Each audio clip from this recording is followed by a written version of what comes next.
او د رب العالمین د رضا عظمت په زړه کې راوله چې رب العالمین زمانه رضا شو. ورضوان من الله اکبر. الله رب العالمین فرمای د الله رب العالمین د طرف نه چې کومه رضا ده دا ټولو نه لوی نعمت دی او د ټولو نه لویه بدله ده او د ټولو نه لوی انعام دی. زما محترم ورونو په هغې باندې نظر ساتل پکار دی. موږ به د الله رب العالمین مخې ته ورځو. نو په دې بنا باندې د مخلوق مدحي صفتونه د دې دپاره عمل او کار نه دی پکار، بلکې هر عمل د الله سبحانه وتعالی د رضا دپاره پکار دی. څوک چې د فرض اعمالو د ارکان الاسلام سپکاوی کوي، دې ته په سپک نظر ګوري، نعوذ بالله من ذلک، الله سبحانه وتعالی د خپل دین نه دنګوي او اخوا کوي. الله رب العالمین ما ته څه محتاج دی؟ څه هغه غني ذات، هغه حمید دی، د هغه اسم حمدونه ویلی کېږي. که ته وله نه وی او زه وله نه ویم الله مکه اسم ویلی کېږي. دا د کائناتو ذره ذره دا د الله رب العالمین حمد وی لګېلی. ملائک دي چې ستړي کېږي نه، اوده کېږي نه، خاموش کېږي نه، هغه ورله لګی دی حمدونه او تسبیحات ورله وی، کبریا ورله وی. ما ته ته ساجد دا خو زموږ خپله فایده ده چې موږ نیک اعمال کوو، دې کې زموږ خپله فایده ده. قرآن کریم کې الله رب العالمین د دې اعمالو قدر او قیمت ځای په ځای ذکر کړی دی او په نیکو اعمالو باندې الله رب العالمین خوشحالیږي او مؤمن بنده ته به بدله ورکوي. او په دې نیک عمل کې بیا نارینه او زنانه یو شانته دي چې کله یو نیک عمل وکړي نو الله دې ته نه ګوري چې چونکې دا زنانه ده نو دې له به زه بدله کمه ورکوم او دا بل سړی دی نو دې له به ډېره ورکوم. دا د الله قانون په بدله کې نه دی، په ثواب او اجر کې د الله دا قانون نه دی. بلکې که ډېر کرته داسې وشي چې یو زنانه ده او په عمل کې د هغې اخلاص زیات دی او بل طرف ته یو نارینه دی او عمل یې وکړو ډېر یې وکړو خو اخلاص یې نشته یا کم دی، نو په دې عمل باندې به دې زنانه ته زیات اجر ملاویږي. الله سبحانه وتعالی موږ تاسو هم دې دپاره پیدا کړي یو چې موږ ایمان راوړی دی د الله سبحانه وتعالی په توحید، د هغه په آسماني کتابونو، ملایکو، رسولانو باندې، قیامت باندې او تقدیر باندې چې دې ته ارکان الایمان ویلی کېږي. او دا ایمان چې کله دننه په زړه کې راسخ او مضبوط شي دا انسان آماده کوي ظاهري انقیاد او اطاعت ته. څومره چې د انسان دننه ایمان مضبوطي دومره دی په نیکو اعمالو کې تیز وي او تکړی. په دې بنا باندې که موږ وګورو د خپل خوږ نبي صلی الله علیه وسلم اعمالو ته، نو په اعمالو کې ولې هغوی ډېر زیات مجاهده کوونکي وو. د هغې وجه دا وه چې د انبیاء کرام علیهم الصلاة والسلام ایمان د ټول مخلوقاتو نه ډېر په اعلی درجه کې وي او ورځ په ورځ هغه سیوا کېږي. دې وجې نه د هغې اعمال چې کله موږ مطالعه کوو په قرآن او حدیث کې هغه شان عمل کولو موږ تصور او سوچ هم نشو کولی. یوازې ابراهیم علیه السلام سیرت راواخله، دا یو امتحان چې پرې راغلی دی دې ته خپل ځان په خپله ورمخکې کا.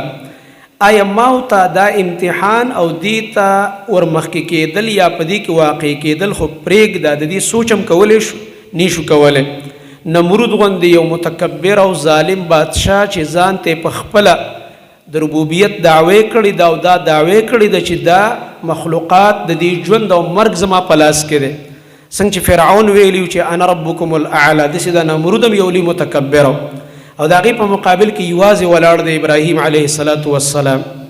پلار یې خلاف، قوم یې خلاف او کلک ولاړ دی. دا ډېره سخته خبرې موږ پسې خو که چا یو بیان وکړلو یا یو قسم خلاف ته ودرېده بیا موږ پریشانه یو، زړه م درزیږي چې اوس به څه کوو. هغه ته ټول قوم، بادشاه، لښکرې، پلار او خپل ټول هغه چې څومره د هغه زمانې خلکو ټولې خلاف یو یې ملګری نو او بیا هم هغه کلک ولاړ دی. او دا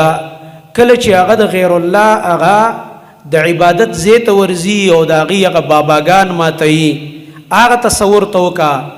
آیا دا جرأت په ما تا کې شته دی چې داسې د غیر الله یو مرکز موږ او تاسو وران کړلی شو؟ نه، دا ډېر انتهایي جرأت په ابراهیم علیه السلام کې.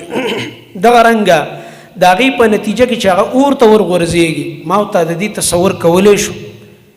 ما ورته د دې تصور کولی شو چې ورته دې وغورځېږو نه شو کولی. زما محترم ورونو دا لاسه کې وړوکی د غیږې بچی اسماعیل د مور پی خوري او پښتو کې ورته موږ امتی که وایو او ځوانه خپله بیبي هاجره رضی الله تعالی عنها د الله په حکم باندې هغه د کعبې په خوا کې په هغه وخت کې پرېږدي چې خواوشا نه آبادي شته نه انسانان شته، یو شړه ځمکه ده، یو بې آب و ګیاه صحرا ده او په خپله الله ته ویم چې ربنا انی اسکنت من ذریتی بواد غیر ذی زرع عند بیتک المحرم. ای زمونږ ربه یقینا ما ووسول دا خپل اولاد دا خپل اهل په هغه ځای کې ستا د کور په خوا کې چې عزتمن کور دی چې دلته هېڅ بوټی نشته یا الله، دلته هېڅ د خوراک سکاک زراعي نشته دی او د دې سوچ نه کوي چې وروسته به دا څه خورو، خو به د الله حکم دی دا پرېږدي او ترې روانېږي. او هاجره رضی الله عنها ورپسې اواز کوي یا ابراهیم شاته نه ګوري، بیا وی یا ابراهیم شاته نه ګوري، بیا وی یا ابراهیم الله امرک بهذا، دا راته ووایه الله درته په دې امر کړی دی. دې وخت کې شاته مخ راواړه او بیبي ته وایي الله امر کړی دی. هغه هم د ابراهیم علیه السلام په کور کې تربیت شوي بیبي وه، وایي ځه بیا الله تعالی موږ نه ضایع کوي، زه لاړ شه روان شه. دا څومره ناشنا امتحان دی، څومره عجیب امتحان دی. او دغه رنګه رستو چې بیا دغه بچی کله ځوانۍ ته رسیږي، سوره صافات کې واقع الله رب العالمین ذکر کوي چې کله دی ځوان شو تکړه شو چې دغه وخت کې د پلار د بچي نه یوه تمه چې دا به ما سره محنت مشقت کوي، منډه ترړه به وی، زما خدمت به کوي، زما به پې ملا مضبوطی. او دغه وخت کې الله رب العالمین ورته په خوب کې دا ورښیي او هغه خوب بیا خپل بچي ته بیانوي او اسماعیل ته وایي چې یا بنی انی ارا فی المنام انی اذبحک فانظر ماذا ترى. ابراهیم په خوب کې نه مزه دې ذبح کوم، څه دې خیال دی تیار یې که نه تیار دی؟ معنی دا نه ده که زوی وایي چې تیار نه یم نو ګینې ابراهیم علیه السلام نه ذبح کو، نه د زوی جذبه معلوموي چې زما زوی د الله رب العالمین حکم منلو ته تیار دی او که نه دی. او زوی ورته دا نه وایي چې پلاره ستا خوښه ده نو ته پکې لږ سوچ وکړه نو او بس وګوره نو داسې میاشت دو کې بس دا کار وکړه نو. نه هغه هم د ابراهیم علیه السلام بچی دی. هغه ورته وایي یا ابت افعل ما تؤمر، ای بابا جانه وکړه هغه کار چې امر درته کړی شوی دی. ځکه د نبي خوب هم وحي ستجدوني ان شاء الله من الصابرین، زر دی ته به ما مونده کې که الله وغواړي د صبرناکو نه. هېڅ شکایت زه په خوله باندې نه راولم. دې ته وګورئ داسې ما یو نمونه ذکر کړ، داسې په دې قرآن کریم کې تاسو ګڼ واقعات د انبیا کرام ولوست، د هغې امتحانات، د هغوی ازمایښونه. دې اعمالو کې دوی ولې تکړه وو؟ د دې وجه دا ده چې دوی اصل کې دا انبیا کرام علیهم الصلاة والسلام ایمانونه قوي وو، ایمانونه مضبوط وو د دې انبیاو علیهم الصلاة والسلام. نو په دې بنا باندې زما محترم ورونو دا د رمضان المبارک میاشت هم د دې دپاره وه چې موږ او تاسو په دې کې نیک اعمال وکړو، موږ او تاسو په دې کې د ګناهونو نه ځان وساتو، د الله سبحانه وتعالی د نافرمانۍ نه موږ ځان وساتو او د دې تربیت موږ په دې میاشت کې حاصل کړو زما محترم ورونو. او رسول الله صلی الله علیه وسلم چې کوم هغه آداب ذکر کړي د رمضان المبارک او د روژې چې د هغه آدابو موږ پوره خیال وساتو. د الله نبی صلی الله علیه وسلم فرمایلی دا اذا كان يوم صوم احدكم فلا يرفث ولا يسخب، کله چې په تاسو کې د یو تن د روژې ورځې باندې روژه دی نو دا د بې حیا خبرې نه کوي، دا خو هر وخت ناروا دي، خو په رمضان کې بې حیا خبرې، په رمضان کې کنځلې کول، دې سره دا روژه خرابېږي. او چغې دې نه وایي منه جنګ جګړې او شور او بد اخلاقي راخستې، په کور کې هم لانجه ده او په بازار کې هم د ده لانجه ده او په هر ځای کې او چغې او شور یې راخستی دی. دا د رمضان المبارک سره منافي، د روژې سره منافي امور دي، روژه پې خرابېږي. په رمضان کې په کار ده چې مونږ کې وقاري، په مونږ کې تقوایي، د دې روژې آثار دا په مونږ باندې ښکاره شي. تر دې پورې د الله نبي صلی الله علیه وسلم فرمایي فإن سابه أحد أو قاتله فليقل إني صائم، بل روایت کې راځي إني امرؤ صائم. که ده سره یو کس کنځلې وکړي یا د ده سره جنګ کوي، دی دې په مقابل کې ورته نه کنځلې کوي او نه دې جنګ کوي، دی دې ورته دا ووایي چې زه روژهدار یم. دا هم نبی کریم صلی الله علیه وسلم مونږ ته یو ډېر ښایسته علاج راښودلی. مطلب دا دی چې زه هم جنګ کولی شم، زه هم کنزل کولی شم، زما هم په دې خوله کې ژبه شته، خو تا خپله روژه خرابه کړه او زه د خپلې روژې فساد نه غواړم. په دې باندې دا مخامخ کس چې کوم تا ته کنزل وکړه د دم تربیت کېږي په دې جمله باندې چې ته زه روژهدار یم، ما له زما روژه اجازت نه راکوي، که نه زه تاله جواب درکولی شم، د دې نه سخت جواب درکولی شم. دا هغه تربیت دی د رمضان المبارک او د روژې په موقع کې چې موږ ته خپل خوږ نبي صلی الله علیه وسلم راکړی. دغه رنګ د الله نبي صلی الله علیه وسلم فرمایي من لم يدع قول الزور والعمل به فليس لله حاجة في ان يدع طعامه وشرابه. یو انسان دی هغه دروغ نه پرېږدي، په دروغو باندې عمل نه پرېږدي. په دروغ عمل دا دی چې د خلکو سره دوکې کوي، فراډونه کوي، دو نمبري کوي، وعده خلافي کوي، او ژوند یې د دروغو دی، اعمال یې د دروغو دي، دی دا نه پرېږدي. د الله نبي فرمایي څوک چې دروغ نه پرېږدي د ژبې حفاظت نه کوي، په دروغو عمل نه پرېږدي، الله رب العالمین ته د دې هیڅ حاجت نشته دی چې دې انسان خوراک او څښاک پرېښی دی او سهار نه ماښام پورې دی وږی او تږی دی. وګوره ورته عجیب خبره ده. دې حدیث کې مقصد دا دی زموږ تربیت چې د روژې مقصد ګوره لوږه او تنده نه ده، ځان وږی کول او تږی کول نه دي، بلکې د دې اصل مقصد دا دی چې مونږ تاسو خپله ژبه، خپلې سترګې، خپل غوږونه، خپل خواهشات دا کنټرول کړو. که بل حدیث کې راځي کله چې ستا روژئ نو ستا دې د سترګو م روژئ، ستا دې د غوږونو م روژئ، ستا دې د ژبې م روژئ، ستا دې د ټولو اعضاو روژئ. منه دا ټول اعضا کنټرول کو، د دې تربیت حاصل کو. په دې بنا باندې یو حدیث کې راځي ابو هريره رضی الله عنه فرمای رسول الله صلی الله علیه وسلم فرمایلی رب صائم ليس له من صيامه الا الجوع ورب قائم ليس له من قيامه الا السهر. ډیر کرتا یو روزدار وي داغه د پاره به د خپل روزې نه سیوا د لوګي نه اسم ملاو نشي، په عمل نامه کې صرف ولیکل شي بس وګې شو، بس اجر نشته، ځکه د اخلاص نشته، ځکه د دې روزې ادب ونه کړ. د دې روزې چې کوم مفسدات دي او خرابی او فاسده کوي د روزې لره، مبطلات دي چې باطل کوي د روزې لره، هغه کارونو او ګناهونو نه ځان ونه ساتلو، هیڅ فایده ورته ملاوه نه شوه سوا د دې نه چې لوږه او تندی تېره کړه. الله دې د دې نه موږ وساتي. او ډېر کرته یو انسان به د شپې وی الله ته ولاړي، قیام به وکړي، خو ده ته به سوا د بې خوبۍ نه هېڅ ملاو نه شي، تش بس بې خوبه شو، بس اجر ځکه نشته دی چې اخلاص نشته، د الله رب العالمین رضا نشته دی. دا زړه کیفیت زما محترم ورونو دا برابرول غواړي،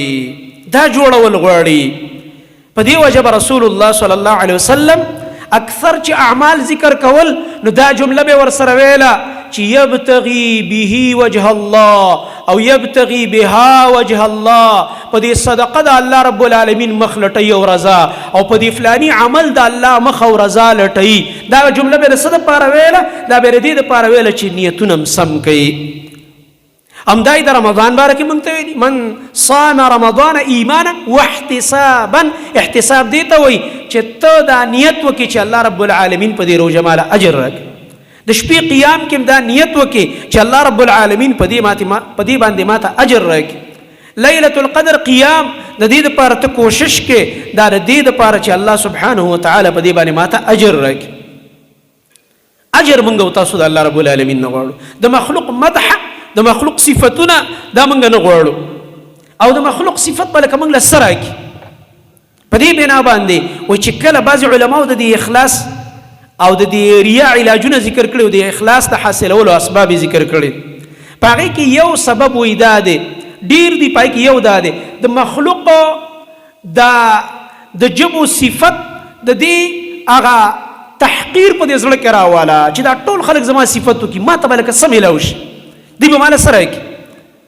او د رب العالمین د رضا عظمت په زړه کې راواله چې رب العالمین زما نه رضا شو. ورضوان من الله اکبر. الله رب العالمین فرمای د الله رب العالمین د طرف نه چې کومه رضا ده دا د ټولو نه لوی نعمت دی او د ټولو نه لویه بدله ده او د ټولو نه لوی انعام دی. زما محترم ورونو په هغې باندې نظر ساتل پکار دی.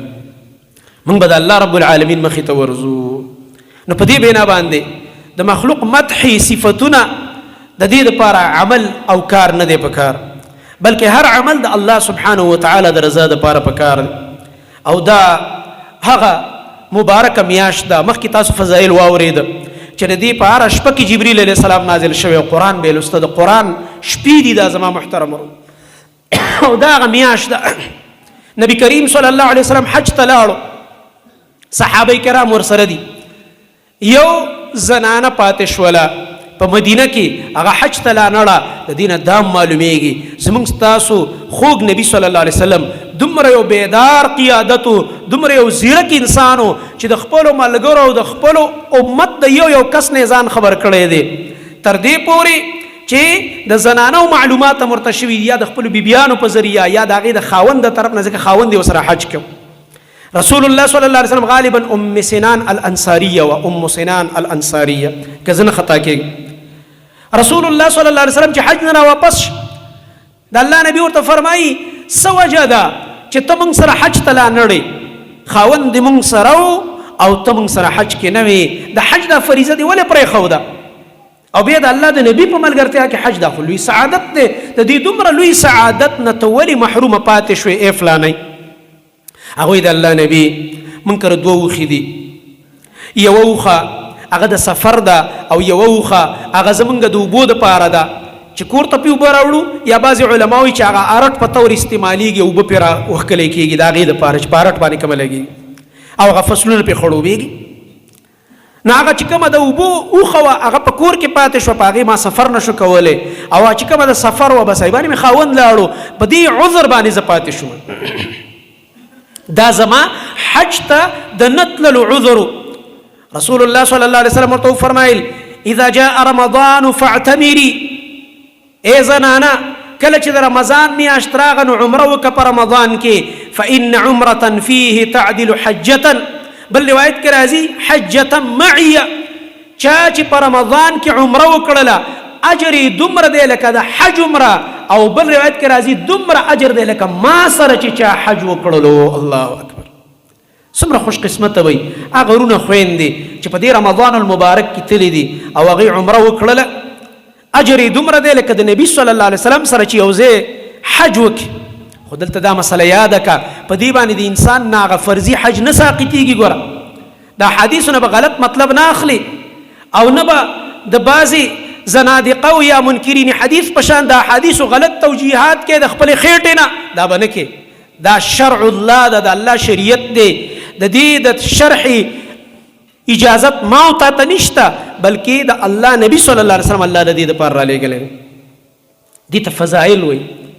فضیلت یې دومره دی لکه د نبي علیه السلام سره چې حج فضیلت. نور چې په تا خپل حج فرض دی به کې. د دې مثال داسې لکه یو سړی تا ته ووایي، یو مشر درته ووایي، یو مولوي صاحب یو عالم درته ووایي هلکه د دې سپینګیري د دې مشر داسې عزت کوه لکه د خپل پلار په شان. خلک داسې وایي که نه؟ او ته راولګي او هغه سړی د لاس نه راونیسي او کور ته یې بوځي او په کټ کې کښېنې او بس دا زما پلار دی او د پلار په شان عزت به کومه، او څنګه چې راته پلار و یقه شان ته د هغه خبره مني، دا یې درته ویل. مطلب یې دا عزت او احترام یې وکړه، اکرام یې کوه، مخې له درځي احترام یې کوه، سلام ورته کوه، که د خدمت مکمله وي د هغې کوه. دا خو نه ده چې خپل پلار په ځای پرېږده او بس دا پلار که، دا خو نه ده که نه. دا مطلب نه، دا په عرف کې موږ په دې خبرو پوهېږو. یو سړی چې په عرف پوهېږي په دې خبرو پوهېږي. د فضیلت معنا دی چې د دې عمل اجر د حج عمره شو، خو په تا خپله فریضه د حج چې کله حج فرض شو پاتې ده هغه به بیا کې. دې وجې نه دا مثلا علماو لیکلې ده. رسول الله صلی الله علیه وسلم ته صحابه راغلي دي، زنانه راغلي، غیږ کې ماشوم دی. ای د الله نبی آیا دا چې ما سره حج لذي د دې حج کېږي؟ د الله نبي ورته وفرمیل او حج کېږي، خو دې باندې خپل فرض حج چې کله بالغ شي بیا به خپل فرض حج ادا کوي. اجر یې وشو، ماشوم دی، وړوکی ماشوم دی، ځان سره بوتلو نابالغه، احرام ورته واچي او ته چې کوم دی هغه حج یا عمرې له بوځي، اجر یې وشو. اگر چې هغه مکلف لا نه دی د هغې اجر به م الله تعالی درکړي، ځکه ته ځان سره ګرځې، کړاو ورسره کې، او هغه ته به م الله ولیکي، ځکه ته د دې بچي تربیت کې دیني او داسې مجالسو ته بوځي او عباداتو عادت ورله ورکې. خو چې کله دا بالغ شو بیا په ده باندې خپل هغه حج پاتې دی. ګوره دا نه چې دا خو موږ سره په وړوکوالي کې حج له تللی او بس خبره ختمه شوې ده. نو په دې بنا باندې دا اعمال دا واړه ګڼل دي پکار. څوک چې د فرض اعمالو د ارکان الاسلام سپکاوی کوي دي ته په سپک نظر ګوري، نعوذ بالله من ذلک. الله سبحانه وتعالی د خپل دین نه دنګي او اخوا کوي. الله رب العالمین ما ته محتاج دی، هغه غني ذات، هغه حمید دی، دا غاسم حمدونه ویلې کېږي. که ته ولا نه وي او زه ولا نه وي الله مکه اسم ویلې کېږي. دا د کائنات ذره ذره دا د الله رب العالمین حمد ویلې کېږي. ملائک دي چې ستړي کېږي نه، اوده کېږي نه، خاموش کېږي نه، هغه ورله لګې دی حمدونه او تسبیحات ورله وي، کبریا ورله وي. ما ته ساجد دا خو زموږ خپله فایده ده چې موږ نیک اعمال کوو، دې کې زموږ خپله فایده ده. بعضې خلک هغه د دې نیکو اعمالو د سپکاوي دپاره لکه دې وخت کې دا ملحدین، دا لیبرلز، دا دین بیزار طبقه چې کومه ده مختلفه ډرامې به کوي. کله به ډرامې جوړوي، کله به پاټونه جوړوي. او چې صاحب اشله لاړې او دلته ګاونډي ګم دی وږی دی، او هغه عمرې له روان دی او لکونه روپۍ لګو ګاونډي وږی دی. نه لکه د حاجي صاحب عمرې والا ولې یادې، دا خان او نواب ولې نه یادې؟ خو دې نه معلومیږي دا چې د نه سړي زویه خو د هغه نه یریږي که نه، د بې غیرته بچیه خان نه یادې، نواب نه یادې، ایم این اے او ایم پی اے نه یادې، یو وزیر نه یادې، گورنر نه یادې، وزیر اعلی نه یادې. دا ټول عیاشینې کوي، خرچې کوي، کروڑونو روپۍ بادوي روزانه، هغه خو نه یادې. صرف دا دغه درته ښکاري، د عمرې او حج والا درته ښکاري. او عمرې له روان دی، چا سره تعاون نه کوي. دا چې کوم عمرې له روان دی دا هغه د نر زوی دی چې دی د خپل ګاونډي سره تعاون هم کوي، خو ته خبر نه. دا کوم چې حج له روان دی دا هغه د نر بچی دی چې دی صدقې هم ورکوي د الله په فضل باندې، دی یتیمانانو سره مرسته کوي، دی د کونډو رنډو سره مرسته کوي، خو ته خبر نه. د دې معنا دا شوه چې یو کس غریب دی او یو کس یتیم دی یا یو کس کونډه رنډه زنانه، نو څوک به حج له نه ځي، څوک به عمرو له نه ځي. ته به اوس د الله د دین د شاعرو سپکاوی به کوې، د الله د دین د نیکو نیکو اعمالو پورې به خندا او استهزا به کوې. هغه چا باندې ولې اواز نه کوې چې هغه ماړه ماړه خلک دی او هغوی د سره د چا حقوق نه ادا کوي، ډمې پې ګډوي، شرابونه پې څښي، ظلمونه پې کوي، قتلونه پې کوي، جرمونه پې کوي، قسمه قسم کریمینل خلک یې د ځان سره ساتلي په حجرو په دیرو کې، هغوی باندې جرمونه کوي لګیا دی په خپل مال او دولت باندې. هغه خلک ولې نه ټارګېټ کوي؟ تا ته صرف دا عمرې او حج والا دا درته په نظر کې ښکاري، دا صرف په تا باندې بد لګي. او چې د غټ اختر ورځ راشي به دا قرباني در باندې بده لګي، چو پلانې د لکونو روپو غویه لالۍ او خواته چې کوم دی غریب دی، هم دی غریب له دا غوښه لګي که نه؟ ته خو تش خبرو ته ناست دی، ته خو تش دغه پوسټونه کوه او تش دغه بکواس لیکه په فیسبوک باندې. یاد ساتئ څوک چې په نیکو اعمالو کې د الله رب العالمین عبادات او طاعاتو کې استعمالیږي، د طاعت برکت دا دی چې یو طاعت تا بلتا بل دی بلتا او بل دی بلتا ماده کوي. الحمدلله چا کې چې دا صفاتي په هغې کې هر قسم کمال راځي. او دا کار د چا چې انسان نیک عمل کوي او دا بل تشي خبرې کوي، دا خبر والا چې دا ګوره د کار سړی نه یاد وسات. دا د چا صفتو؟ سورة توبه مو ویله که نه؟ دا د چا صفتو؟ د منافقینو. عبدالله ابن ابی او دا هغه چې کومه ډله وه څه ته به ناستو؟ تش تنقید ته چې په نبي کریم صلی الله علیه وسلم تنقید وکړي. یلمزک فی الصدقات، ای نبی په تا باندې کله لګوي د اعتراضونه کوي چې دا نبي خو صدقات صحیح نه تقسیموي. دا اعتراض هم په نبي شوی دی، نو که په ما تا وشو نو څه له خفه کېږي. داسې منافقان په هره زمانه کې موجود دي. ذوالخویسره پکې راغی، اعدل یا محمد صلی الله علیه وسلم، راشه کنه داسې ځوانان هم پکې بیا پیدا کېږي. عدل وکړه، نبي علیه السلام ته د عدل چل ښیي، عدل وکړه، دا تقسیم دې صحیح ونه کړو. د الله نبي ورته وایي الله دې تا تباه کړي چې زه عدل ونه کړم. عدل به بیا څوک کوي؟ عدل له خو الله زه رالیږلی، د عدل چل خو زه خلکو ته ښیم. او خو داسې عادلو زنانه غلا وکړه مدینه کې، صحابه و سفارش کې راځي خو یریږي. اسامه را مخکې کوي، اسامه بن زید رضی الله تعالی عنهما. اسامه تا سره نبی علیه السلام داسې مینه کوي لکه د نوسو په شان دی، حسن حسین په شان، ځکه ستا پلار ته زوی ویلی او متبنا یې ګرځولی او زید. ته ورته لږ ووایه دا زنانه چې کومه ده د ډېر غټ خاندان ده او پرېږده دا لاس پرې کول او ټول خلک به اوس راځي، ځکه حد به په کلاو ځای کې جاري کې، میدان کې به اعلان کې، خلک به راغونډېږي دې دپاره چې خلک د جرم نه منې شي. اوس تش ویډیوګانو نه موبایل ډک دی هلته موټر سایکل واغوست هلته داغله وکړو داغله هېچا نه لاس نه پرې کېږي زموږ په دې ملک کې داسې خلک هم تېر شوي دي چې هغوی اوس الله خواته ورغلي چې څه انجام دی دا خو وحشي سزاګانې دي چې د غل نه لاس پرې کېږي ښه د دې مجرم نه چې لاس پرې کېږي او الله وایي چې لاس دې پرې کوي غلا یې کړې ده نعوذ بالله من ذلک دا وحشي سزا ده او دا روزانه چې د انسانان په موټر سایکلو باندې وژني موټر سایکل هم تیوالي د پاسه پې مړم کی موبایل هم تیوالي د پاسه پې مړم کی کور نه ول غلا او ډاکم پیو کی د پاسه پې مړم کی دا خو وحشت نه دی که نه دا خو ډېر ښه کار دی زبردست کار دی دا ته چاله داد ورکې دا ته څوک ډاډه کې دا ته هم دا غله پروموټ کې او دا غل ډاډه کې په دې خبرو باندې چې ته د الله قوانینو ته وحشي سزاګانې نعوذ بالله من ذلک د دې اصل مقصد هم دا دی چې په کلاو ځای کې حد نافظ چې ټول ښار ته اعلان وشي بل کس به بیا جرأت نشي کولی سوچ به نشي کولی چې غلا وکړي زنا وکړي قتل وکړي بل جرم وکړي دا خو بس دلته قتلونه کوه او وکیلان صاحبان شته دي او بس هلته چې کوم دی ورله دفې مفې را پیدا کړي د انګریز قانون دی پکې شته دی هر طرف ته وتل شته دی او بس جج وایي بري بل اوس بیا بریک ته وایي ټول خلک تیارېږي هلکه وایي سړي دومره مرګونه کړي موږ ونه وژني څوک ورسره بیا اوچته خبره نشي کولی نور هم بریک ته وایي ټوپۍ هم داسې کږه ایښي او داسې یو سټایل کې به ګرځي او خلک تیارېږي ولې د دې وجه دا ده چې شرعي سزا نشته زما محترم ورونو یاد ساتئ قرآن کې الله رب العالمین فرمایي ولکم فی القصاص حیات یا اولی الالباب د الله رب العالمین قوانین چې نافذ کیږي شرعي سزا ملاویږي دې کې ستاسو دپاره ژوند دی ژوند د ژوند په خوند به پوه شي امن به وي امان به وي راحت به وي سکون به وي خوشحالي به وي اسامه زړه وکړو وایي نبي علیه السلام له زه ورځم نو سپارش به ورته وکړم د الله نبي دا ملګري وایي د زنانه چې کومه ده غالبا د بنو مخزوم و دا خو ډېر اوچت خاندان دی او دا که دا حد پې نافظ نه کوي دا الله سورله پرې نه کوي د الله نبي صلی الله علیه وسلم به کله به چې ورته چا ام المؤمنین عایشه رضی الله عنها فرمایي نور صحابه چې په د الله په اوامرو کې به چې ورته کله چا داسې خبره کوله چې مطلب د الله دا امر دی خیر دی دا مه نافظ کوه نو د الله نبي به ډېر غوسه کېده په دې کې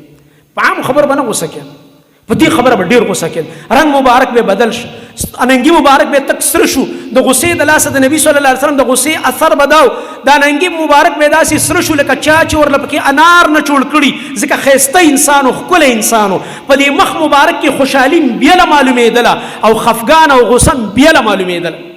الله اکبر د الله نبي صلی الله علیه وسلم ورته فرمایي ښه اسامه د الله په حدودو کې سفارشونه کوئ ماته د الله قوانین به لکه زه نه نافظ کوم او الله ماله تمکین راکړی په دې ځمکه کې قدرت یې راله راکړی دی د دې په نفاذ باندې او زه به دا نه نافظ کوم ویې رټلو او بیا ورته وایي په الله مې دې قسم که زما لور فاطمه چې د محمد لور د صلی الله علیه وسلم که زما هغه خوږې لور فاطمې دا غلا کړی وی په الله مې دې قسم چې ما نن د هغې لاس هم پرې کولو الله اکبر ما نن د هغې لاس هم پرې لو كانت فاطمه که چېرته وی فاطمه د نبي علیه الصلاة والسلام هغه لور و کشر هم وه د الله نبي ته ډېره ګران هم وه او نبي علیه الصلاة والسلام سره مشابهتونه هم زیات او د الله نبي به چې کله په سفر تلو اخري ملاقات به دې سره وکړو چې سفر نه به واپس شو پیله ملاقات به دې سره کړو ډېره ورته ګرانه وه او د خپل وفات اطلاع هم دې ته په غوږ کې ویلې وه چې په ژړا شوه او چې بیا ورته پټه وویل عایشه رضی الله عنها فرمایي په خندا شوه وروستو ته موږ بیبیانو تپوس کوو راته یې ویل چې زه درنه روان یم زه په ژړا شوم نبي علیه السلام پلار مې ران روان دی وایي بیا راته ویل به چېرته به اول ما سره میلاویږي ما پسې به زر وفات کېږي زما خواله به راځي په خندا شو خوشحاله شو شپږ میاشتې پس ورپسې وفات شوه په نبي کریم صلی الله علیه وسلم پسې غرض دا دی هغه لور یې یاده کړه چې ډېره ورته ګرانه وه دا خو د نبي علیه السلام عادل و د منافقانو کار څه خبره مې منافقان اعتراض په نبي هم کوي نو که په ما ته وشي پریشانه کېږه مه دې ته دا کېږي دا عادت دی دا د مؤمنانو امتحان ازمایشي په دې الله جدا اجر ورکوي په دې بیل اجر دی زما محترم ورو هغه علامه احسان الهي ظهیر شهید ان شاء الله هغه په یو تقریر کې وایي وهابیو تم بہت خوش قسمت ہو اے وهابیانو ډېر خوش قسمت ہے یو خو الله سبحانه وتعالی ښایسته عقیده نصیب کړې ده د توحید د سنتو اتباع کوي د خپل وس مطابق منهجم پاک دی د قرآن او سنت منهجم دی او بل خوش قسمتیم دا ده چې خلک درته په دې منهج کنځلې کوي دا بیل اجر دی چې ټول خلک هم خلاف دي ولې پوله ده پټې دی بل څه مسله ده جیدات دی چا سره څه مسله ده څه بوره بدنامه ده نه صرف او صرف خلق تاسو ته په دې عقیده کنزل کوي بد ردی وای په دې به تاسو ته الله رب العالمین جدا اجرونه درکوي او د دې بدلې به دا کوم عملونه چې مونږ کوو د دې نه زیاته بدله په دې امتحاناتو په دې پشیشه خبرو او کنزلې او ردی بدې او پراپیګنډې چې کمی کېږي د دې اجر د نیکو اعمالو نه ډېر زیات دی الله دې په موږ له بدلې راکړي نو په دې پریشانه کېدل نه پکار چې خلک لګي پراپیګنډې کوي بدې ردی وای څوک په عمرو پسې نعوذ بالله خاندي څوک په حج پسې خانده څوک په قربانۍ پسې خانده نعوذ بالله اعتراضات کوه نو منافقانو یو عادت بدام سورته توبه کې تیر شوی صحابي براو صدقه به راوړه نو ډیره به راوړه ځکه وس به کېدو نو منافقانو به سویل دا تش تبصرو ته ناست خیال دی ریاکار ته خیال دا ریاکار دا ځان چې خی لګیا نو چې چا به ډیره صدقه کوله او مالدار به ورته به سویل وي دا ریاکار دی الکه طی د دې زړه نه خبرې دا ریاکار دی زه چې په چا حکم د ریا کوم د دې معنا خدا شو نعوذ بالله چې زه عالم الغیب یم او د دې زړه ته زور کوس شوی مو ماته د دې زړه نه پته ولګېده چې دې کې ریا ده مونږ ته څه پته څوک ریاکار او څوک مخلص دی مونږ ته پته نشته نو چې چا به ډېره صدقه راوړه نو منافقان به تبصرو ته ناست وي ریاکار ته دې خیال دی چې اوس دا وګورئ دا دونه ډېره صدقې را روانه کړي چې خلک مې صفت وکړي الله اکبر او چې بعضې صحابي به غریبو نور وس به نه کېده یو ساع کجوري به را روانې کړې وې داسې به په دې لپه کې راخستې وې او داسې یو وړوکي لوښي کې به راخستې وې ای د الله نبي دا ما صدقه راوړې ده کوم دلته غریبانان مساکین دي دا بیت المال کې جمع کېده صحابه په دې مقررو به تقسیمول دا پکې لږ جمع کوي زما طرف نو دوی به څه ویل ان الله لغني عن صاع هذا مړه الله نه د په یو ساع باندې څه یو کیلو شی را روان کړی ته دا صدقه ده چې دا راوړه نو چې چا به لږه کوله د خپل اوس مطابق په هغې پورې به هم خندل او چې چا به ډېره کوله په هغې پورې به هم خندل یو قسم د دوی د ډرامو نه نو بچ او په خپله د بي بي سي مبصرو تشې تبصرې کولې تجزیه نګار تشې تجزیې کوي دا داسې انسان چې دا په نیکو اعمالو په خلکو اعتراضات کوي ګوتې ورته اوږدوي دله الله دا سزا ورکوي چې دی په خپله بیا د عمل نه تش خبرو ته ناست الله رب العالمین د عمل نه محروم کی نو په دې بنا زما محترم ورونو منګ او تاسو له دا پکار ده چې منګ د نیکو اعمالو ته متوجي شو د خلکو د خبر پروا مسات او په خپل ځان کې د عادت رانه ول الله مکا چې نور څوک نیک اعمال کوي موږ په هغوی اعتراضات ځکه نیک عمل ته بس پک نه ګوري لا تحقرن من المعروف شيئا د الله نبی موږ منع کړیو د الله نبی فرمایي ګوره معروف او د نیکۍ یو عمل شیئا کی اشاره قلت ته ده که یو وړه نیکي ولې نه چې ستا په نظر کې وړه ښکاري دې ته هم ګوره په سپک نظر ونه ګوري دا مسواک ولې نه دا یو ځل سبحان الله ویل ولې نه یو کجوره چاله ورکول ولې نه دې ته په سپک نظر مه ګوره ځکه دا کوم انسان چې دا عمل کوي تا ته څه پته ده دی په کوم اخلاص کوي تا ته څه پته ده دی په کوم نیت لګی دی دیو جنا عبدالله ابن مبارک رحمه الله فرمایلی رب عمل صغير تعظمه النية ورب عمل كبير تصغره النية دیر کرتا یو وړوکی عمل بتا تخکاری خود دی انسان نیت به خالصی دا وړوکی عمل بور لډیر کی غټ به کی د نیت عمل وړوکی دی خو نیت یې ډیر اوچت او ډیر کرتا تا ته یو عمل د انسان ډیر لوی ښکاری خو نیت خراب دی نیت ورله عمل صفر کو ختم الله اکبر الله رب العالمین دې تاسو کې اخلاص پیدا کړي دغه رنګ د الله نبی صلی الله علیه وسلم موږ او تاسو ته ترغیبات په دې میاشت کې چې کوم راکړي دي په هغې کې یو هغه ترغیب د اعتکاف هم دی ډیر مسلمانان هغه اعتکاف کوي موږ په دې باندې ماسخوتن خبره مو کړله چې دا یو مستحب او سنت عمل دی فرض واجب نه دی الا مگر دا هغه کس دپاره واجب کیږي چې هغه نظر منلی یو انسان وای که الله رب العالمین زما په ژوند کې بیا رمضان راوستو نو په ما نظر شو چې زه به د رمضان اخري عشره کې اعتکاف کوم په ده اوس واجب شو دې نه مخکې پې واجب نه خو اوس یې په ځان واجب ځکه نظر یې ومنلو او د الله نبی صلی الله علیه وسلم به صحابو ته امر کو چې خپل نظر دی پوره کړه. نو په دې بنا باندې یو مستحب او سنت عمل له او په دې کې د مساجدو د آداب ډیر زیات خیال ساتل پکار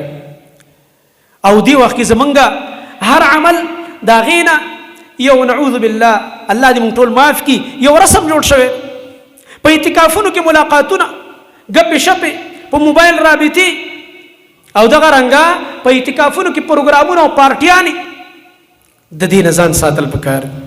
دې سره د عبادتو مقصد فوت کېږي بلکې دې کې د مسجد د شعائر الله بی حرمتي او بی عزتي راځي زما محترم د دې نه ځان ساتل پکار د دې مقصد خدای امام ابن القیم رحمه الله فرمای اعتکاف کې مقصد څه دی جمعیت القلب علی الله تعالی په الله تعالی باندې د خپل زړه راوندول چې د دې بار دنیا نه تازان دنه کو مسجد ته د الله کور ته خزه بچی کور دکان کاروبار گاوند تر دې پورې جنازې له بم نزي ته وګور جنازې دیو بیمار ته پوس له بم نزي عیادت بتش مسجد ته دعا کوي یا الله فلانه وفات دی جنازې له یا الله وي فلانه بیمار دی یا الله ته شفا ورکړي دومره پورې انتهایی اهتمام دی لري چلته مسجد کې ایثارت نو د دې مقصد خدا او چې ستاد ازړه کې ورنا راشي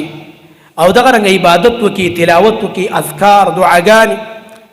ام المؤمنین عائشة صديقة رضي الله تعالى عنها فرمى يا رسول الله أرأيت إن وافقت ليلة القدر ما أدعو إذا الله نبي صلى الله عليه وسلم كشرط ما تبطول جيدا جنن شبه ليلة القدر دي زو سر موافق شم أو ما تحكى علامات نداسي أندازة ولجي جدا ليلة القدر دي نند قدر شبدا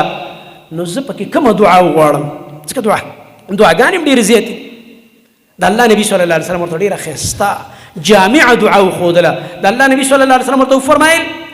وإذا دعاء وايا اللهم إنك عفو تحب العفو فاعف عني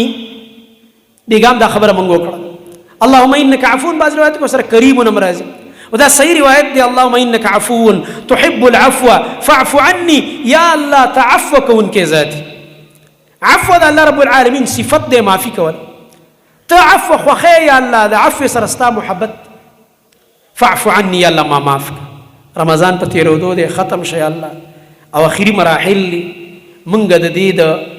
آداب پر خیال و نساتلو خپل تقصيرات خپل کوتاهین د امر مخامخ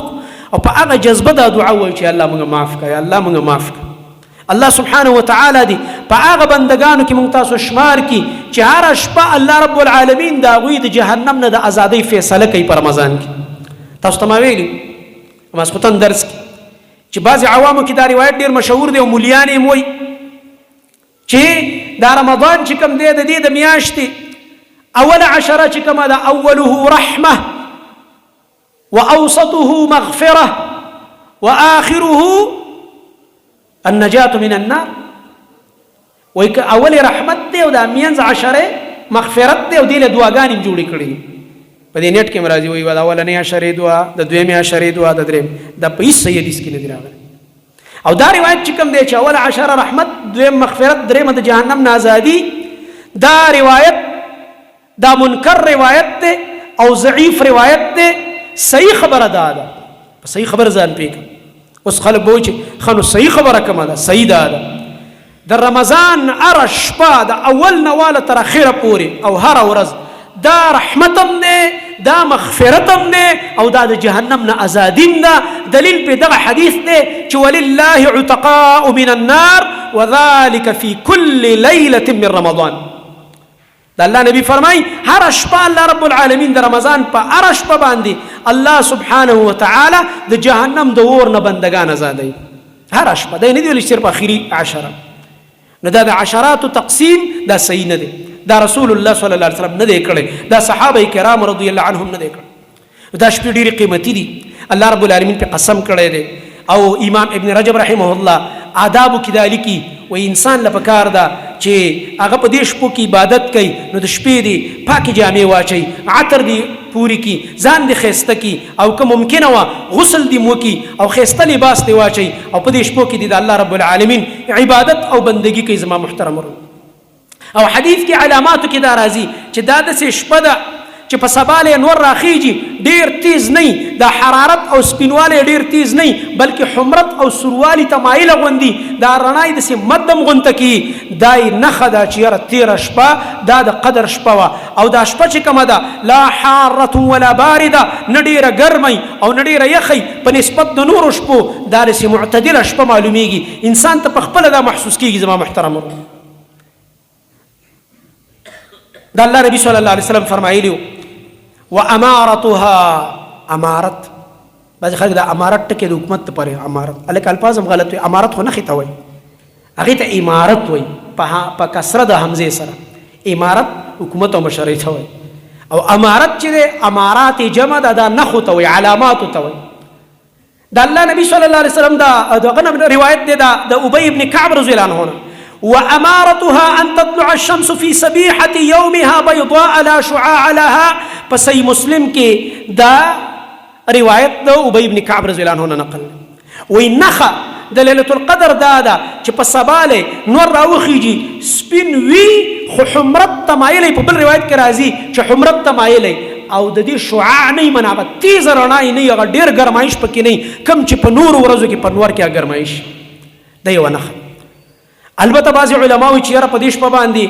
باران کیږي یا په سارلې باران کیږي، اندار ته بیګم مو ویل شیخ صاحب لیکلم دی تفسیر احسن الکلام کې چې دا د نبی علیہ السلام په دور کې اتفاقی خبر راغله. رسول الله صلی الله علیه وسلم اعتکاف وکړ، صحابه کرامو اعتکاف ورسره وکړو په اولنۍ عشره کې د رمضان، چې پاسې دا جبرئیل ولراغه ویل نو مخ کې دا ليله القدر پوری سار به دوه عشره مکړل، بیا درې عشره ته پاتې شد الله نبی. او حدیث کې راځي دا حدیث د دو صحابو نه نقل دی، یو د ابو سعید خدری رضی الله عنه امام بخاری بار راوړ او ډیر مسائل ته مستنبط کړی دي، ځکه هغه فقيه الامت دی امام بخاری او امیر المؤمنین فی الحديث هم نه. او بیا بل دا روایت نقل دی د عبد الله ابن انیس رضی الله عنه، هغه دا حدیث را نقل کړی دا قصه چې جبرئیل ورته نخو خودله، اې د الله نبی دی کال باندې با ليله القدر په هغه شپه چې څنګه شپه تیر شي په سار لبه باراني او سار مونږ چې کله تاسو کوي نو تاسو دا تندې او پوزه به په خټو کې ککړېږي، ځکه مسجد نبوي چت سو د سانګو نو د کجورو چې باران به شو او به راسسېږي نو لاندې ځمکه به لمدې ده. وایي مونږ نبي علیه السلام سره ایثار شو اخري عشرې ته د الله نبي ول دی کې ليله القدر دی کې ده اخري عشره کې، او بیا په دې جزم وکړو چې آینده لپاره تاسو کلم ليله القدر لټوي نو په اخري شپه کې دی او په تاق شپه کې. ابو سعید خدری رضی الله عنه فرمایي د شپې باران وشو او په دې اخري ټایم کې سار فجر مانځه ته نبی کریم صلی الله علیه وسلم مخکې شو، او د الله نبی صلی الله علیه وسلم چې کله سلام وګرځو او مونږ ته مخ را وګرځو، سنت طریقه دار چې امام کله جماعت وکي قوم ته به مخ را ګرځي. دی وخت امامان چې کوم دی نیم مسجد نه خپي او دی نیم جماعت ته دی خو مخ کړي او صرف په خي طرف را ګرځي، دا یو بدعت، صرف په یو طرف را ګرځي او به نیم قوم ته دی شاکړي د خپي او نیم قوم ته دی مخ کړي، نه مخامخ پکې نه. فاقبل علينا بوجهه، نبی کریم صلی الله علیه وسلم مونږ ته مخامخ شو، مخامخ پکې نه، او کله په ګس طرف راتاويږي او کله په خي طرف راتاويږي، صرف په خي طرف دا تخصیص مکه ودانه دی ثابت، وختم ختم دی. الغرض انس رضی الله عنه دا ابو سعید خدری رضی الله عنه فرمای مونږه وخت نبی کریم صلی الله علیه وسلم دا تندې مبارک او پوزه په خټو ککړ شو، د الله نبی په داسې لاس راخ کړ مسحه کا پوزه او دا تندې رستو پاک. امام بخاری دینه دا مسله ثابت دی چې کله مانځه په دوران کې ستا په پوزه یا په تندې باندې کوم خزله و غیره ولګیدا یا ځمکه لمده شو خلی یا باران شوی او ځمکه خټه ده نو دا په مانځه دوران کې نه پاکه. امام بخاری خو استنباطات کوي، اذن فقيه جوړي، دا صحیح بخاری سره د غب شپ کتاب خو نه دی، دا ته پته جوړو آیت ته پته ولګي، د فقهاو کتابونه بدل ير شي بیا دا کم فقات چې دي انسان الله ورکړي او صحیح ده که په مانځه کې پتا په تندیا په پوزه کوم خزله وغیره ولګي دا په مونږ دوران کې مل لري کوا چې کله مونږ ختم شد بیا یې لري کا، لکه نبی علیہ الصلوۃ والسلام دا خټې د خپل تندی پوزه مبارک نه لري نه کړی، هغه چې نبی علیہ السلام ته کوم وحی شوی هغه څه شوله پوره شوله مونږ په خپل سترګو باندې ولیدل. ده اتفاقي حادثة واتفاقي واقع. أقول قولي هذا وأستغفر الله لي ولكم ولسائر المسلمين.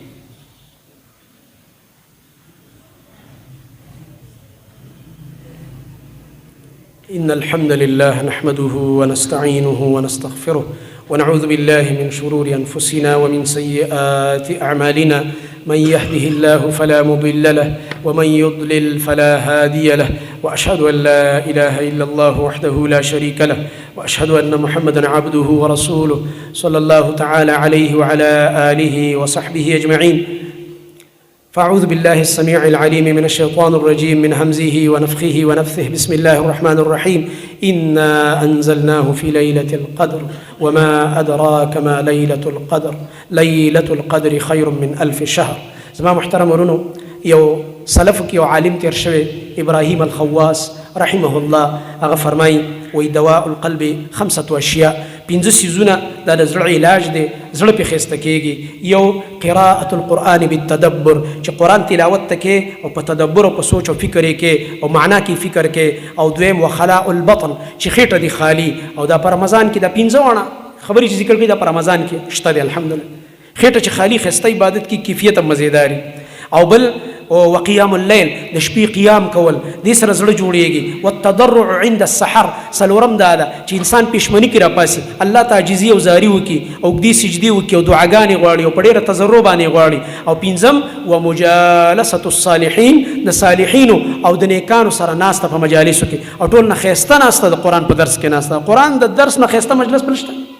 د الله د کتاب نه عظیم کتاب بل شته؟ د دین نشته دی. نو په کار د ملګري ښه په جذبې سره په شوق سره د قرآن کریم درس کې د ورځې یو انسان ناستي څومره خوش قسمته وي، او د شپې الله سبحانه وتعالی ته ولاړي قیام کوي. نو د دې نه ښایسته مجالس نشته دی. د نیکانو صالحینو مجالس اختیارول په کار دي. قرآن کریم سره مینه په کار ده. او نعوذ بالله دا کم غانې بجانې موسیقین او دا نافرمانین د دې نه ځان ساتل په کار دي. امام ابن القیم رحمه الله فرمایي اخري خبره کوم، اذا رأيت الرجل ذوقه وشوقه الى سماع الالحان دون سماع القرآن، کله چې ته داسې یو سړی وګورې چې د ذوق او شوق دې ته دی چې بس چېرته غانې اوري او نور چې کوم دی سیزونه اوري، قرآن پې ښه نه لګېږي او ساز پې ښه لګېږي. نعوذ بالله. موسیقي خو زړی ګنده دی ځکه پې دا شی نه ښه لګېږي. او په هغې کې بې حیا ټکي وایي، یوه ښځه یو سړی دی غزل وایي خو بې حیا ټکي وایي. ولې په غزل کې او په ګانه کې دا وایي چې د مسلمان جنازه وکړه.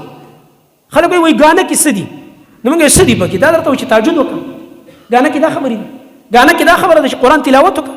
ګانه کې درته دا وایي چې د مور پلار ادب وکړه. ګانه کې تا ته دا وایي چې پرده وکړه او حیا وکړه. خو ګانه کې درته دا وایي چې ډم شه او بې حیا شه او سپک شه او بېدینه شه او پردی لور او خور باد کا او بې عزته شه او بربنډ شه او لغړ شه. که بله مطلب د ګانې ته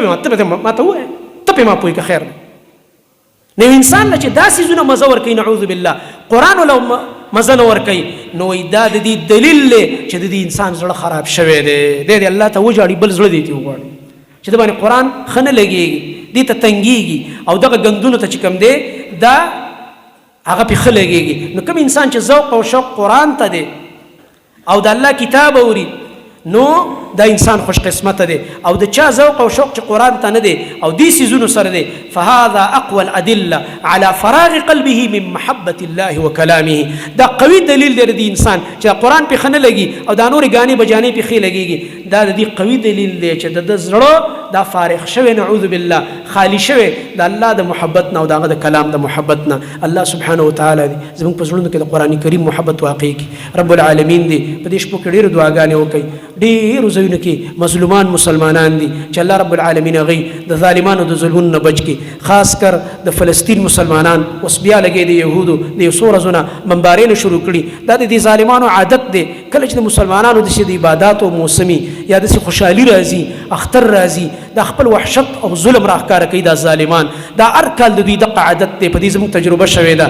دا ځکه د دوی په دې زړونو کې د اسلام سره بغض ډېر زیات دی. امت مسلمه واړه واړه بچي لګیا دي دا شهیدان کوي. رب العالمین دې په دوی باندې هغه عذابونه نازل کړي چې موږ او تاسو یې وینو، څنګه چې الله فرعون تباه کړ، څنګه عاد او ثمود تباه کړ، څنګه قوم نوح تباه کړ، او څنګه مخکري مجرم قومونه تباه کړي. رب العالمین دې دوی دغه شان تباه او برباد کړي. او د دې مجرمانو یهودو نصاراو تباهي دی الله رب العالمین موږ ته په دې خپلو سترګو باندې راوښیي، څنګه چې بني اسرائیلو مظلومانو ته د فرعون تباهي مخامخ وښودله چې په قلزم دریاب باندې الله تباه کوو، او دوی ورته کتل او الله ورته فرمایي وانتم تنظرون، دوی ورته کتل او هغه الله رب العالمین تباه او برباد کو. رب العالمین ټولو مظلومانو مسلمانانو مسلمانانو مدد وکړي والله رب العالمین دې حامی او ناصر شي رب العالمین دې ټول امت مسلمه حفاظت وکړي والله رب العالمین دې په ټول عالم اسلام کې امن او امان قائم کړي رب العالمین دې مساجد او مدارس حفاظت وکړي الله رب العالمین دې د علماء کرامو حفاظت وکړي دا یو سلسله شروع شوې ده ډیر علما چې کوم دی هغه ټارګټ کړل شو نور ته چې د مسلسل دا تریډ سره روان دي